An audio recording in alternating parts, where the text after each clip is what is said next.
جس گناہ کو ملکہ سمجھتے ہیں نا، پکڑ کا باعث بن جاتا ہے. جیسے حج عمرے ہیں، سفید داڑھی بیان ہے، لیکن یہ نہیں پتا اس عمر میں کہ کسی کو برے القابات سے پکارنا یہ منع. یہ نہیں پتا کہ وفاق المدارس کے رسالے میں لکھا ہے کہ طالب علم کی بے عزتی کرنا، اسے اذیت دینا، مذاق اڑانا، ابے یہ اٹھا لا، تبے یہ اٹھا لا، یہ بے تکلفی ہو گئی. اور پھر ان کے دل میں جو استاذ کی بھی بے وقتی ہوتی، ابے تبے اور برے القابات بند کرنا شروع. برے القابات یہ نہیں پتا کہ کتنی بڑی برائی ہے. بیوی کے عیب نکالنا، شوہر سے زبان درازی کرنا. اب یہ تو ایک ساتھ میں نے 6-7 چیزیں بتا دیں. تو یہ اصلاح اس کو کہتے ہیں کہ میری کسی بات سے اللہ ذرہ برابر ناراض نہ ہو. معرف القرآن جدید جلد نمبر 8 صفحہ 146 سے 150، مفتی اعظم مفتی شفیع صاحب رحمۃ اللہ علیہ، پارہ نمبر 26 سورہ حجرات آیت نمبر 11. مذاق اڑانا، طعنا کرنا، برے القابات سے اللہ کی طرف سے منع ہے.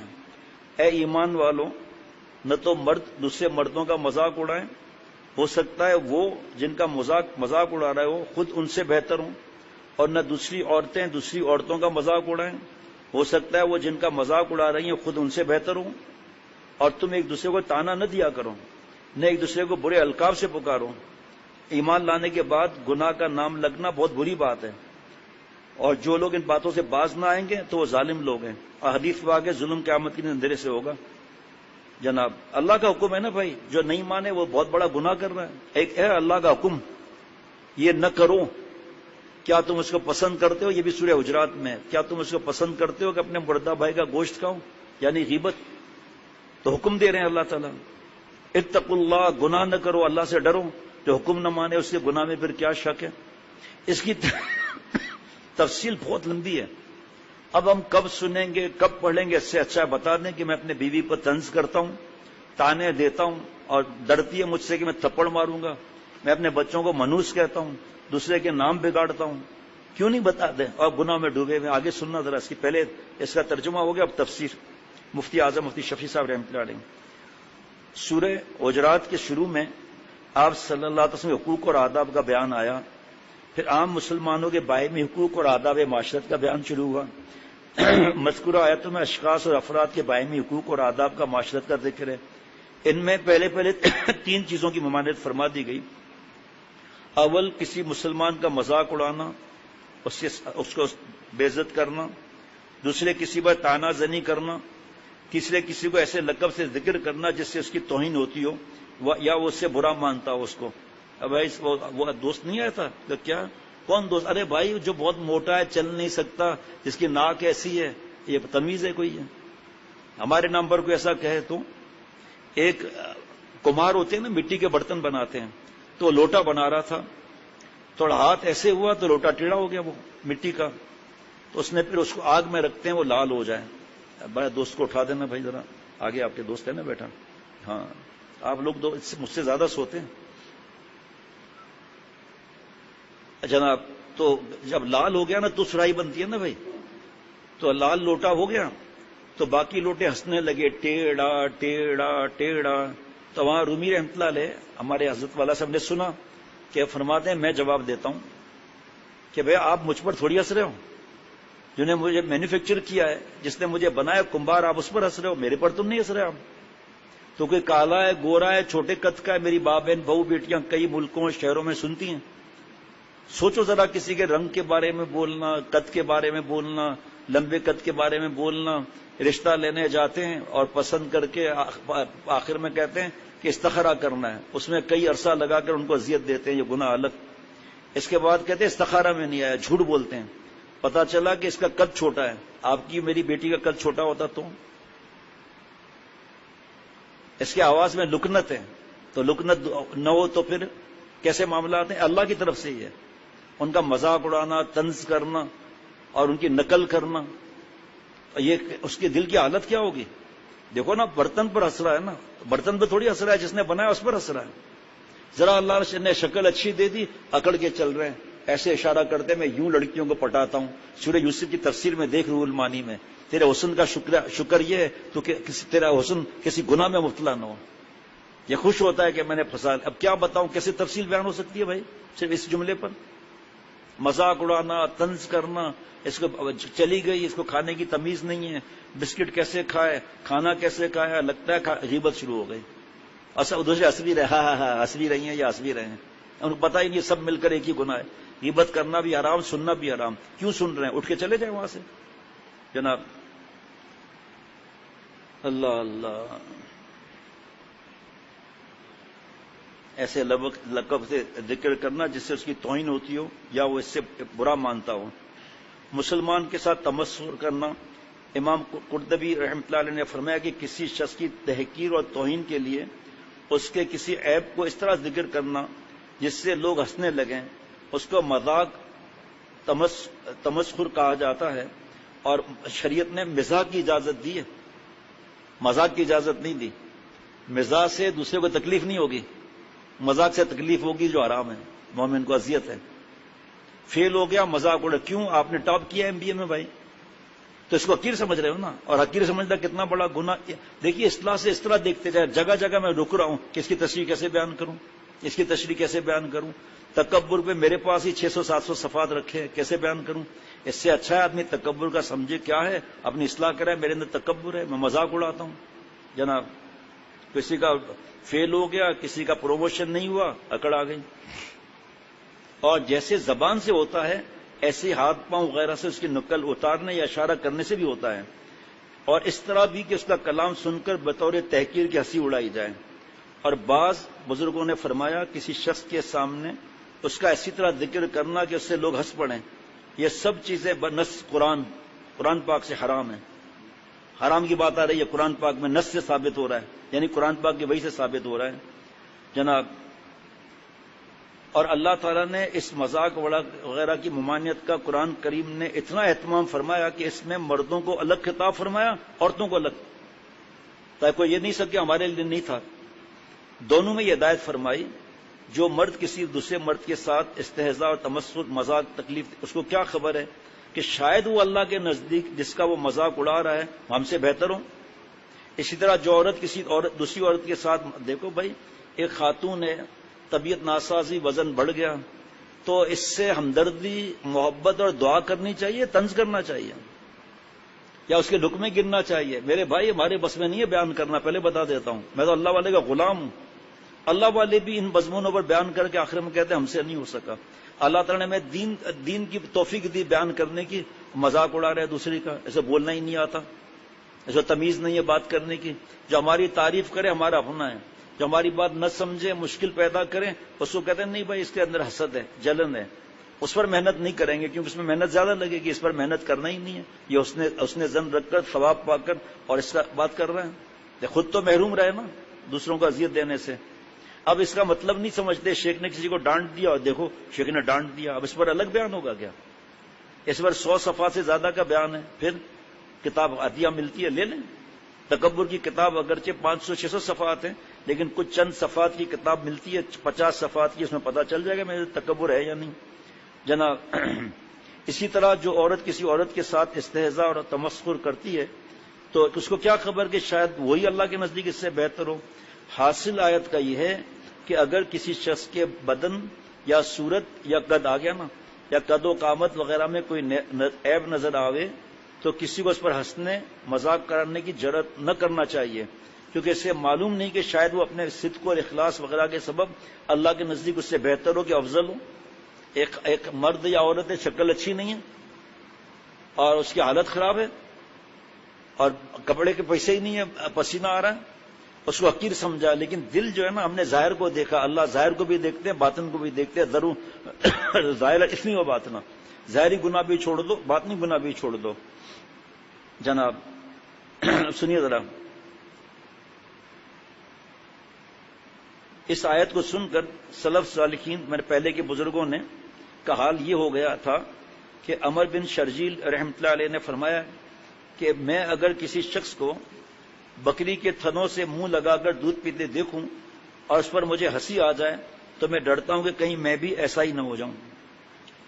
حضرت عبداللہ بن مسعود رضی اللہ عنہ نے فرمایا کہ میں اگر کسی کتے کے ساتھ بھی مزاح کروں، اس کو ستاؤں، تو مجھے ڈر ہوتا ہے کہ میں خود اب جملے میں نہیں پڑھ سکتا آگے، کیونکہ حضرت عبداللہ بن مسعود رضی اللہ عنہ کی بات ہے کہ میں کتے کا بھی اس طرح نہ کروں کہ مجھے ڈر ہوتا ہے کہ میں خود نہ اب جملہ نہیں پڑھتا، حالانکہ پڑھنا چاہیے لیکن ہماری مجبوری ہے، ڈر لگتا ہے نہ بنا دیا جاؤں۔ صحیح مسلم میں حضرت ابو ہریرہ رضی اللہ عنہ سے روایت ہے کہ رسول اللہ صلی اللہ علیہ وسلم نے فرمایا، اللہ تعالی مسلمانوں کی صورتوں اور ان کے مال اور دولت پر نہیں فرماتا نظر، بلکہ ان کے قلوب اور اعمال کو دیکھتا ہے۔ ضرور ظاہر اثمی وباطنہ الا من اتى اللہ بقلب سلیم، قرآن پاک، قلب سلیم اللہ اس کو دیکھتا ہے، وہی جنت میں جائے گا۔ وہ حدیث پاک، الا ان فی الجسد مضغہ اذا صلحت صلح الجسد كله واذا فسدت فسد الجسد كله الا وهي القلب، جسم میں گوشت کا لوتھڑا ہے، آپ صلی اللہ علیہ وسلم فرماتے ہیں اگر وہ صحیح تو سب صحیح، غلط تو سب غلط، خبردار وہ کیا ہے؟ وہ دل ہے۔ اوور اے ٹینک سمجھو، اوپر چھت پر ٹینک سمجھو، پانی تو پانی، زمزم تو زمزم، شربت تو شربت، گٹر لائن تو گٹر لائن۔ جس دل میں لڑکیاں اور گندے خیالات بدماشیاں بیٹھی ہوں گی، اس کے دل میں اللہ کہاں سے آئیں گے؟ اتنا بڑا معاملہ ہے یہ، اللہ دل کو دیکھتے ہیں۔ اس وقت جو بیان کرنے والا ہے وہ اللہ کے لیے بیان کر رہا ہے یا بابا کے لیے بیان کر رہا ہے؟ آپ لوگ کہیں گے اللہ کے لیے، آپ کا سرٹیفکیٹ نہیں چلے گا۔ اللہ کو پتا ہے کس لیے بیان ہو رہا ہے یہ، اللہ کو پتا ہے بیان کرنے والا آگے کیا حرکت کرنے والا ہے۔ اس لیے کتنے انسان کا ووٹ مل جائے کچھ نہیں ہوتا۔ اس حدیث سے ایک ضابطہ اور اصل یہ معلوم ہوئی کہ کسی شخص کے معاملے میں اس کے ظاہری حال کو دیکھ کر کوئی قطعی حکم لگا دینا درست نہیں، کیونکہ ہو سکتا ہے جس شخص کے ظاہری اعمال اور افعال کو ہم بہت اچھا سمجھ رہے ہیں، دیکھو ابھی الگ عرض کیا، اللہ تعالیٰ جو اس کے باطنی حالات اور قلبی کیفیات کو جانتا ہے وہ اس کے نزدیک مذموم ہو، اور جس شخص کے ظاہری حال اور اعمال برے ہوں، ہو سکتا ہے اس کے باطنی حالات، باطن بڑی چیز ہے بھائی، داڑھی تو آ جاتی ہے، ٹخنا تو کھل جاتا ہے، مونچھیں سنت کے مطابق، بال سنت کے مطابق ہو جاتے ہیں، لیکن دل، اللہ اکبر، ہو سکتا ہے اس کے باطنی حالات اور قلبی کیفیات اس کے اعمال بد کا کفارہ بن جائیں، اللہ جنت پہ بھیج دیں۔ اس لیے جس شخص کو بری حالت یا برے اعمال میں مبتلا دیکھو تو اس کی اس حالت کو تو برا سمجھو، مگر اس شخص کو حقیر اور ذلیل سمجھنے کی اجازت نہیں۔ جیسے شیخ رب العجم پیارے شیخ فرماتے ہیں، گناہ سے نفرت واجب، گناہ گار سے نفرت حرام، کفر سے نفرت واجب، کافر سے نفرت حرام۔ حضرت شابر صاحب رحمۃ اللہ سے کسی نے کہا بات سمجھ میں نہیں آئی، جب دیکھ رہے کہ آدمی گناہ کر رہا ہے، فرمایا آپ کے بابا میں آپ کا چھوٹا بھائی پیشاب پخانہ کر دے تو آپ بابا سے نفرت کریں گے یا پیشاب پخانے سے نفرت کریں گے؟ تو فرمایا گناہ سے نفرت کرو نا، ابھی یہ توبہ کر کے پاک صاف ہو جائے گا پھر۔ حضرت شابر صاحب نے فرمایا بھائی بتاؤ آپ کے گھر میں کتنے کمرے ہیں؟ کہ حضرت جی 3۔ ایک کمرے میں اندھیرا ہو جائے کیا آپ کہیں گے؟ کہ حضرت فیوز اڑ گیا، پھر کیا کریں گے؟ اس وقت تار سسٹم ہوتا تھا چھوٹے سے سفید رنگ کے کٹ آؤٹ میں، کہ حضرت تار لگا کے دوبارہ لگا کر مین سوئچ آن کریں گے کمرہ روشن ہو جائے گا۔ فرمایا ارے بھائی کسی کی تاریکی گناہ کو مت دیکھو، کٹ آؤٹ توبہ کا لگ جائے گا وہ روشن ہو جائے گا۔ آج کتنے لوگ ہیں دین پھیلانے والے جو گناہ گار سے نفرت کرتے ہیں بیچارے، کیونکہ انہوں نے اللہ والوں کے جوتے نہیں اٹھائے۔ یہ اس نے پینٹ پہنی ہوئی ہے، اس کا شیو کیا ہوا ہے، تیرا میرا کیا واسطہ بھائی؟ ہمارا تو کام ہے بتانا کہ ایک مٹھی داڑھی سامنے سے رکھنا، دائیں سے رکھنا، بائیں سے رکھنا، داڑھی کا بچہ رکھنا چاروں احمد کے نزدیک واجب ہے، چاول برابر کم کرنا، داڑھی مڈانا حرام ہے۔ بس آج بھی کتنے پینٹ والے تھے، کل کتنے پینٹ والے تھے، پھر اس کو کسی آپ کے سامنے جو بیٹھے ہوئے جو وقت لگا رہے تھے ان کو کچھ کہا نہیں؟ اس کے دل میں اللہ کی محبت نہیں ہوتی تو آتا ہی کیوں؟ ایک لفظ بھی الحمدللہ نہیں، بلکہ یہاں تک میں پوچھتا ہوں آپ کو پینٹ پہننے میں بیٹھنے میں تکلیف ہے؟ کرسی رکھی ہوئی ہے، کہا نہیں میں بیٹھ جاؤں گا۔ کل پرسوں اتوار تھا نا جس دن، اس دن 2 لوگ آئے تھے اور میں نے ان سے کہا بھی کہ نہیں ہم نیچے بیٹھ جاتے ہیں، اور پھر بعد میں دعائیں دیتے ہوئے گئے، ڈر لگا ہوا تھا کہ سب کے سامنے بول دیں گے۔ کیوں بولیں گے بھائی؟ دوسرے کا مذاق اڑانے کے لیے تو اللہ نے پیدا نہیں کیا۔ معافی مانگنا اور صحیح بات بتانا۔ دوسری چیز تانا زنی کی ممانعت، جس کی ممانعت اس آیت میں کی گئی ہے وہ کسی میں عیب نکالنا، عیب ظاہر کرنے یا عیب پر تانا زنی کرنے کے ہیں۔ یہ کل بھی بتایا تھا کہ تمہیں جو بیوی پسند نہیں آ رہی ہے، تمہارے نزدیک اس کی کچھ برائیاں ہیں تو اللہ کے نزدیک کوئی اچھائیاں بھی دوں گی، تم اس کی اچھائی کو دیکھو۔ مفہوم تو جس سے کرو گے شادی اس میں بھی اسی طرح ہوگا۔ مفہوم ہے یہ، اس حدیث پاک کا نہیں بتا رہا میں، قرآن پاک کا نہیں، یہ قرآن پاک کا معاملہ ہے یہ۔ اور تانا دینا تجھے کھانا کہاں سے بنانا آتا ہے؟ ایسے نالائق ہیں، ہاں کر دیا آخر میں 2 سال کے بعد کہتے ہیں تو اپنے ساتھ لائی کیا ہے؟ طنز، تیرے باپ نے دیا کیا ہے؟ یہ فرنیچر ایسا ہے، یہ ڈائننگ ٹیبل ایسی ہے، اور بلیک میل کر کے پیسے نکالتے ہیں تانا دینا۔ آیت میں ارشاد فرمایا وَلَا تَلْمِزُوا أَنفُسَكُمْ، یعنی تم اپنے عیب نہ نکالو۔ یہ ارشاد ایسا ہی ہے جیسے قرآن کریم میں ہے کہ تم اپنے آپ کو قتل نہ کرو۔ دونوں جگہ اپنے آپ کو قتل کرنے یا اپنے عیب نکالنے سے مراد یہ ہے کہ تم آپس میں ایک دوسرے کو قتل نہ کرو، ایک دوسرے کو تانا نہ دو۔ اس عنوان سے تعبیر کرنے میں حکمت یہ ہے قرآن پاک کی کہ کسی دوسرے کو قتل کرنا ایک حیثیت سے اپنے آپ ہی کو تو قتل کرنا ہے، کیونکہ اکثر تو ایسا واقعہ ہو ہی جاتا ہے کہ ایک نے دوسرے کو قتل کیا، دوسرے کے حمایتی لوگوں نے اس کو قتل کر دیا۔ اور اگر یہ بھی نہ ہو تو اصل بات یہ کہ مسلمان سے بھائی بھائی ہیں، اپنے بھائی کو قتل کرنا گویا خود اپنے آپ کو قتل کرنا ہے، اور بے دست و پا بنانا ہے، یعنی ہاتھ پیر ہی بچا لے کے ختم۔ یعنی معنی یہاں یہ ہے کہ تم جو دوسروں کے عیب نکالو اور تانا دو تو یاد رکھو عیب سے تو کوئی انسان عادتاً خالی نہیں ہوتا۔ تم اس کے عیب نکالو گے تو وہ تمہارے عیب نکالے گا، لڑائیاں ہوں گی، بات چیت بند ہوگی، پتہ نہیں کیا کیا جھوٹے FIR بنیں گے۔ جیسا کہ بعض علماء نے فرمایا کہ تم میں بھی کچھ عیوب ہیں، لوگوں کی آنکھیں ہیں جو ان کو دیکھیں، تم کسی کا عیب نکالو گے، تانا زنی کرو گے تو وہ تم پر یہی عمل کریں گے، اور بالفرض اگر اس نے صبر بھی کیا تو بات وہی ہے کہ اپنے ایک بھائی کی بدنامی اور تدلیل پر غور کریں تو اپنی تدلیل اور تحقیر ہے۔ یہ تو مجھے پتا نہیں تھا کہ قرآن پاک کی آج یہ تفسیر بیان کروں گا اور اس میں یہ معاملہ ہوگا۔ دوسروں کے عیب چھپانے چاہیے۔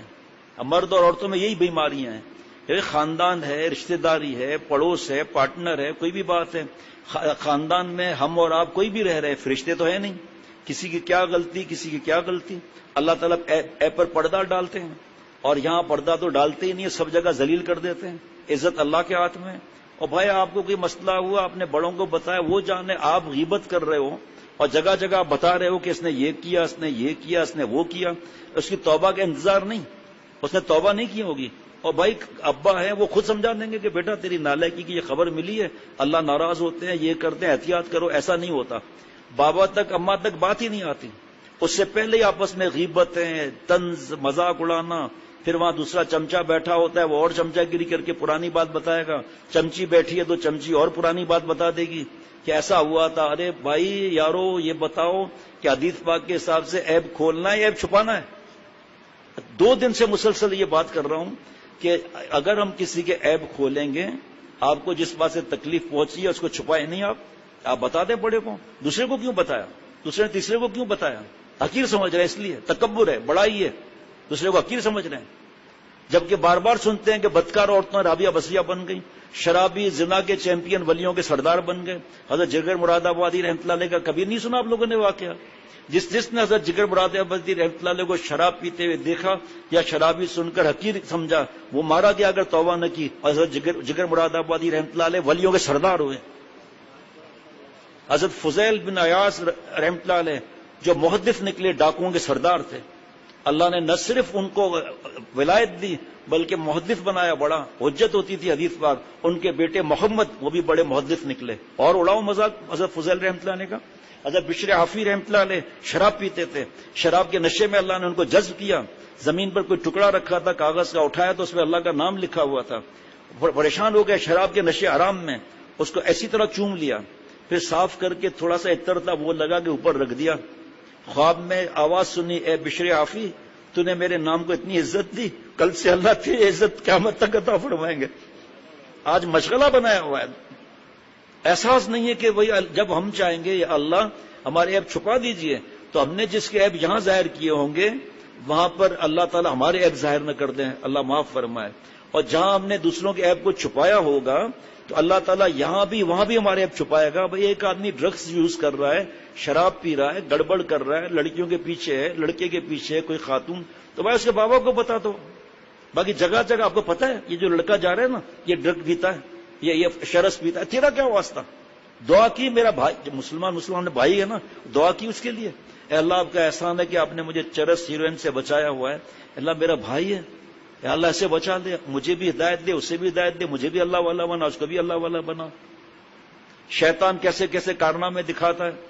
اب کوئی اصلاح نہیں کراتے ہم لوگ، اپنی طرف سے بس دوسروں کے عیب کھول دیتے ہیں، اور بھائی آپ ہو یا ہماری بہو بیٹیاں ہیں، آپ کو کسی کی زیادتی لگی، آپ طریقے سے مشورہ کرو، دین کی سمجھ نہیں ہے، کھوپڑا میں ذہن نہیں ہے، تو کسی مربی سے پوچھو، کسی کو مربی بناؤ، مفتی صاحب سے پوچھو، ایک سے مشورہ کر کے کوئی مرد مفتی صاحب سے پوچھ لے کہ بھئی ایسا معاملہ ہوا ہے اور ہم چاہتے ہیں کہ ان کے بڑے کو بتائیں، مفتی صاحب کہے گا ضرور بتائیں، اور برباد ہو جائے گا یہ مفتی صاحب نہیں فرمائیں گے تم 10 جگہ بتاتے رہو اور کیچڑ میں پتھر مارتے رہو، ذلیل کر دو ان کو، ان کی توبہ ہی تمہاری نظر میں قبول نہیں ہے۔ جاہلت کی حد تو دیکھو، عقل پر کیا عذاب پڑا ہوا ہے۔ اور پھر جس گھر کے اندر ابا ہے اماں ہے اس کو کیوں نہیں بتاتے ہو؟ غیبت پر غیبت، بہتان پر بہتان، اور دوسرے چمچے یا چمچیاں وہ اور آ جائیں گے، ہاں یہ بھی تو کیا تھا، یہ بھی تو کیا تھا، یہ بھی تو کیا تھا۔ ارے ہمارے عیب نہیں ہے کیا؟ میں اپنی بات کرتا ہوں، قسم بخدا میں بھی گناہگار میں آتا ہوں، کلو بنی آدم خطا میں نہیں آتا کیا؟ خیر الخطائین وہ ہے جو 100 دفعہ گناہ ہوا 100 دفعہ توبہ کر لے، لیکن اکڑ انسان کو جھک نہیں دیتی، دوسروں کے عیب نظر آتے ہیں۔ بھیا کسی سے انسان سے غلطی ہوئی ہے، ارے بابا اللہ تعالیٰ کتنے گناہ معاف فرماتے ہیں، ہم گن نہیں سکتے، تو ہم چاہتے ہیں ہمارے گناہ معاف ہو نا، تو ہم یہاں بھی کسی کا گناہ معاف کر دیں، آگے وہ برباد نہ ہو یا ہمیں نہ برباد کرے، ہمارے بچے بچیوں کو نہ برباد کرے، تو ہم بتا دیں گے بڑے کو، ایک کو بتائیں گے، سب کو تھوڑی بتائیں گے، پھر وہ جانے، ان کا کام جانے۔ تماشا بنا کے پورے گھر کو برباد کر دیتے ہیں، خاندان کو۔ یہ گروپ کی مصیبت یہی تو ہے، گروپس کی مصیبت، عیب چھپانے کے بجائے گروپ سے اس نے یہ کیا، اب چمچے آ جائیں گے، ہاں یہ بھی کیا تھا، جب وہ 3 سال کا تھا تو نرس کو چھیڑا تھا اس نے، وہ یار 3 سال کا تھا تو کیا ہوا بھائی، تجھے کیا واسطہ 3 سال کا، ہاں 4.5 سال کا ہوا نا تو کتے کو لات ماری تھی، اب سب باتیں اس کا کچا چٹا کھول دیا، اللہ چھپا رہے یہ ظاہر کر رہے۔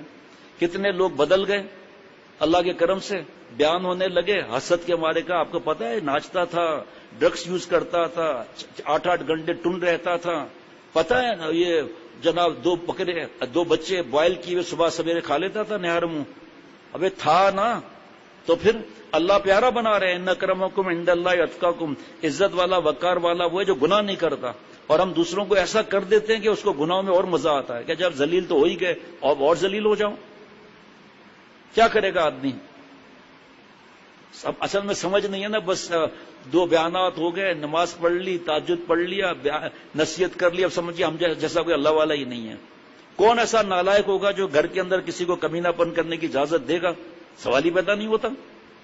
لیکن بھائی طریقے سے تو چلو نا، چھوٹے چھوٹے معصوم بچے بچیوں تک بات پہنچ رہی ہے، وہ کھڑے ہوئے ہیں، باتیں ہو رہی ہیں، حرام ہے غیبت، سننا بھی حرام ہے، کرنا بھی حرام ہے۔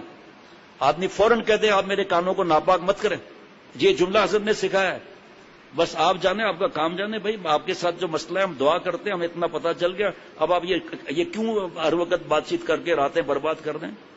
اللہ عقل عطا فرمائے۔ جناب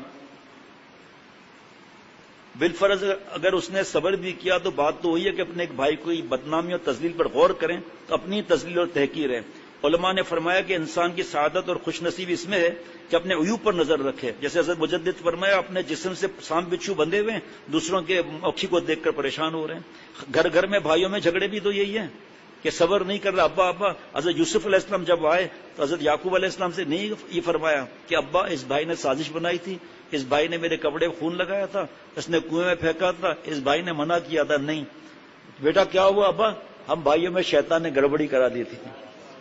آج جیسے ہی ابا گھر میں آئے بیمار کر دیتے ہیں گھر والے، آج یہ ہوا، آج یہ ہوا، آج یہ ہوا، تمہاری بیوی نے یہ کیا، تو یہ تمہاری ساس نے، تمہاری ماں نے یہ کیا، کیا بیمار کرو اس کو اور بیچارے کو، اور سکون سے رکھو، صبر سے رہو، دوسرے دن بتائیں جائز بات، یہ لمبی لمبی مت بات کہ بھائی یہ میرے ساتھ اس طرح برتن توڑ دیا اور اس طرح جو ہے نا میرا پکوڑا کھا گیا، یا اس طرح میرے غبارے کی ہوا نکال دی، اور یار یہ کوئی باتیں کرنے کی، بھائی پکوڑا کھا لیا تو کوئی بات نہیں، تجھے اور دلا دیتے ہیں، نہیں میرا آلو کا سموسہ تھا، مجھے قیمے والا نہیں چاہیے۔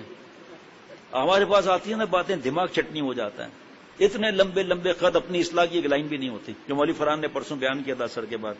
بہرحال اللہ انسان کی سعادت اور خوش نصیبی اسی میں ہے کہ اپنے عیوب پر نظر رکھے اور ان کی اصلاح کی فکر میں لگا رہے۔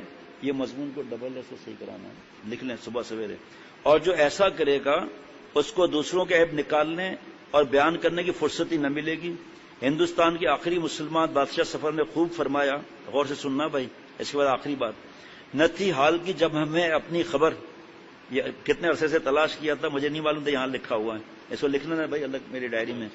نہ تھی حال کی جب ہمیں اپنی خبر رہے دیکھتے لوگوں کے عیب و ہنر. نہ تھی حال کی جب ہمیں اپنی خبر رہے دیکھتے لوگوں کے عیب و ہنر. پڑی اپنے برائیوں پر جو نظر تو جہاں میں کوئی بھی برا نہ تھا.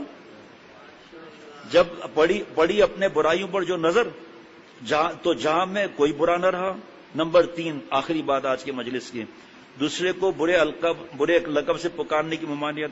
تیسری چیز جس سے آیت میں ممانعت کی گئی وہ دوسرے کو برے لقب سے پکارنا جس سے وہ ناراض ہوتا ہو، جیسے کسی کو ابے وہ لنگڑے، ابے لولے یا اندھے کانے کہہ کر پکارنا یا اس لفظ سے اس کا ذکر کرنا. وہ نہیں ہے وہ اندھا، بتائیے اللہ اگر ہمیں اندھا کر دے اللہ معاف فرمائے تو وہ نہیں ہے وہ جو لنگڑا ہے، اس کے دل کے آرے نہیں چلیں گے.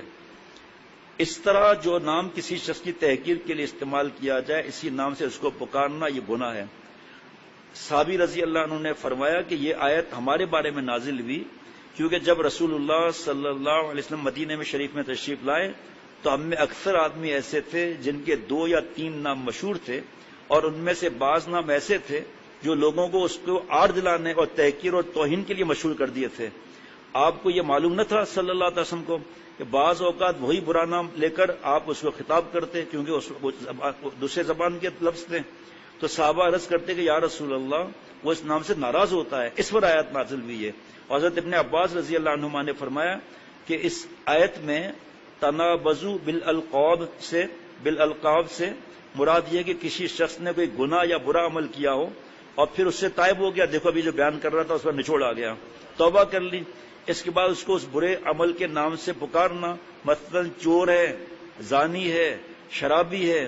ارے جس نے چوری، زنا، شراب سے توبہ کر لی اس کو اس پچھلے عمل سے آڑ دلانا، تحقیر کرنا حرام ہے.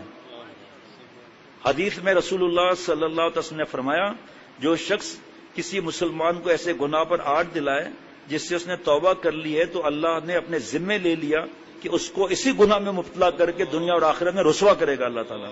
یہ مجھے زبان پر نہیں آ رہا تھا کہ حدیث پاک ہے یا نہیں، ابھی سامنے حدیث پاک آئی. بعض لوگوں کے ایسے نام مشہور ہو جاتے ہیں فی نفسی ہی برے ہیں مگر وہ بغیر اس لفظ کے پہچانا ہی نہیں جاتا، تو اس کو اس نام سے ذکر کرنے کی اجازت پر علماء کا اتفاق ہے، پر شرط ذکر کرنے والے کا قصد اس سے تحقیر اور تذلیل کا نہ ہو. بڑا ہو گیا منع بھائی ہے جی تو اس کو برا نہیں لگے گا اس بات سے کیونکہ وہ تو خود منع ہی ہے اس کے حساب سے. آخری بات حدیث میں ہے کہ رسول اللہ صلی اللہ علیہ وسلم نے فرمایا کہ مومن کا حق دوسرے مومن پر یہ ہے کہ اس کا ایسے نام اور لقب سے ذکر کرے جو اس کو زیادہ پسند ہو ہے جی. اس لیے عرب میں کنیت کا رواج عام تھا اور آپ صلی اللہ علیہ وسلم نے بھی اس کو پسند فرمایا، جیسے ام رومان، کوئی اس طرح نام ہو گئے، یا جب آپ ابو فران ہو گیا، ایک اس طرح کی کنیت کے نام ہوتے. ابو ہریرہ رضی اللہ عنہ یہ تو نام ان کو ہی اسی میں مزہ آتا تھا. ام حبیبہ، ام رومان، ام ایمن، ام حبیبہ، تو اب تو بچی ہے، اس کی تو بیٹی ہے ہی نہیں، تو ام حبیبہ کہاں سے ہو گئی؟ لیکن کیونکہ صحابیہ رضی اللہ عنہ کا نام تھا تو منع نہیں ہے رکھنا یہ نام. خود حضرت صلی اللہ علیہ وسلم نے خاص کا صحابہ رضوان علیہ مجمعین کو کچھ لقب دیے تھے. حضرت صدیق اکبر رضی اللہ عنہ کو عتیق، اور حضرت عمر رضی اللہ عنہ کو فاروق، اور حضرت حمزہ رضی اللہ عنہ کو اسد اللہ، اور خالد بن ولید رضی اللہ عنہ کو سیف اللہ فرمایا. ربنا تقبل منا انک انت السمیع العلیم. سبحان ربک رب العزت عما یصفون وسلام علی المرسلین والحمد للہ رب العالمین.